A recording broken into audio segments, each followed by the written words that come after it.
என்னப்பா பிரச்சனை? அவர் என் பொண்டையில் பேசுறேம்மா.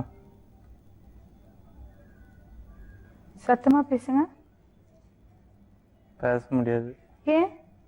ஆக்சிடென்ட் ஆகிக்குதுமா, முடியல. நீங்க அவரை அடிக்கிறீங்களா? வரப்பெல்லாம் எதனா ஒன்று பண்ணுறாருமா வருமா. என் பொண்ணாட்டி அவர் என்னமா இருக்கா, என் பொண்ணாட்டி அவங்க நிறுத்தி பேசுகிறாங்க. அப்போ எனக்கு எதுவுமே இருக்கும். இது ஆக்ஷன் மேடம். பார்த்துக்கம்மா மேடம், இது ஆக்ஷன். இவனோட நடவடிக்கை வெளியில விட்டு பாருங்க. அவன் நல்லா சிரிக்கிறான் பாருங்க. இவனோட நடவடிக்கை வெளியில விட்டு பாருங்க. அவன் நல்ல ஆக்ஷன் பண்ணுவான். ஒயின் ஷாப்ல போய் நல்லா சரக்கு போட்டு நல்லாவே கிளாய்ப்பான். குடிக்காதனையும் கூட்டு குடி வச்சு தான் வந்தோம்மா. அவன் கைய வச்சு இப்படி சொன்னப்பே நான் புரிஞ்சுக்கிட்டேன். முடியாது மேடம் அப்படின்னு நான் பாத்தீங்களா, அப்பயே நான் புரிஞ்சுக்கிட்டேன்.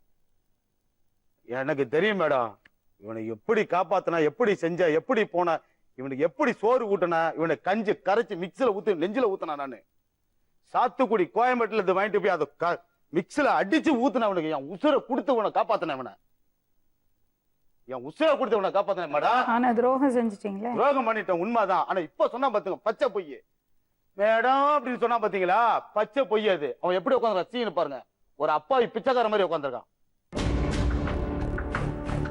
அப்படிதான் ஆக்கி விட்டீங்க பாருங்க. இந்த பேச்சிலே நீங்க புரிஞ்சுக்கலாம் இது யாரு எப்படி என்னன்னு. நீங்க எதுக்கு டைல்ஸ் கல்லெல்லாம் எடுத்து அடிக்கிறீங்க அவரை? டைல் தட்டிடுமா. டைல்ஸ் உங்க அக்கா, நீ, சத்திவேலு 3 பேர் என்ன சேர்ந்த டைல்ஸ் எல்லாம் அடிக்கல. அக்கா அடிச்சாங்க, அது ஒத்துக்கிறேன். நான் டைல்ஸ் தான் தட்டி இந்த கையெல்லாம் மாட்டேன். ஒரு நிமிஷம் கேளு. தாச்சியானின்னு கூப்பிட்டு வீட்டுக்கு வந்தானா, செலிவனு கூப்பிட்டு வீட்டுக்கு வந்தானா? நீ கூட்டு தாச்சான கூப்பிட்டு வர்றீங்க. அப்புறம் எப்படி நீ வந்து என்ன இதுல போட்டு அடிச்ச சொல்லு. ஏம்மா தாச்சான்னு கூப்பிட்டு வர மச்சின்ச்சு. சரி அம்மா உங்க வீட்டுக்கு வந்துடுறமான்னு வச்சுக்கேன். எப்போ பார்த்தா ஏன் பண்ணிட்டு பேசுது எனக்கும் வருமானதாம்மா. கண்ணு முன்னால அவன் பொண்டாட்டி பேசுறதுக்கு எவனால முடியுமா? இல்ல பொண்டாட்டிக்கு தான் முடியுமா? நான் யாரும் இல்லாத இடத்துல என் பொண்டாட்டி கிடையாது, அன்னைக்கு என் மாமியா கிடையாது, என் பிள்ளைங்க யாருமே கிடையாது. அன்னைக்கு நான் என்ன சொல்லி வந்தேன், தாச்சியானி அப்படின்னு சொல்லி வீட்டுக்குள்ள நுழையிறப்பன்னு என்ன சொல்லிட்டு வந்த? பணியன் கூட இருந்தியா வீட்டுக்குள்ள? உன் பொண்டாட்டி கூட நீ இருந்தியா இல்லையா? கேட்கிற கேள்விக்கு மட்டும்தான் பதிலு. அதுதான் எனக்கு தெரியும். அப்படியே புடிச்சு வச்சு இப்படி குத்துனியா? உன்னை அடிக்கிறது 5 நிமிஷம் ஆகாது கண்ணா. உன்னை அடிக்கிறது 5 நிமிஷம் கிடையாது. 110 கிலோ வெயிட் தூக்குற அந்த லாரன்ஸ் உன்னை அடிக்கிறது பெருசு கிடையாது.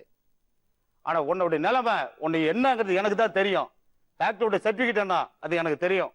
அதனாலதான் இவ்வளவு நாள் நீ செஞ்சுக்கிட்டு இருக்க அக்குறமா அட்டழுத்துக்கு எல்லாம் பொறுத்து வர. குட்டி பயிலுக்கெல்லாம் சராயத்தை வாங்கி போட்டு குடிய போயிட்டு தலைவான நகரத்துக்கு என்னைக்கு நான் நுழையிறனோ உள்ள நுழையிறனோ அப்பெல்லாம் குடிச்சு அந்த புண்ணியமுகத்தை நுழையிறப்ப ஆள் வச்சு அடிக்கிறேன். அண்ணன் கூப்பிடல, அண்ணன் பண்ணிட்டு அண்ணி. அண்ணின்னு அம்மாவுக்கு சமம். கரெக்டா தானே கேக்குறாரு. நான் இல்லன்னு சொல்ல. அதை தவறா பயன்படுத்தினது யாரு? நீயும் உங்க அண்ணன் ஏழுமலையும் ஆறுமுகம் தான். நீங்க 3 பேர் சேர்ந்துதான் அது வந்து அந்த பொண்ணை தவறா பயன்படுத்திங்க. அந்த பொண்ணு நல்ல பொண்ணு ஐயா. இவங்க என்ன பண்ணாங்க, எது பண்ணாங்கன்னு தெரியவே தெரியாதுமா. என்ன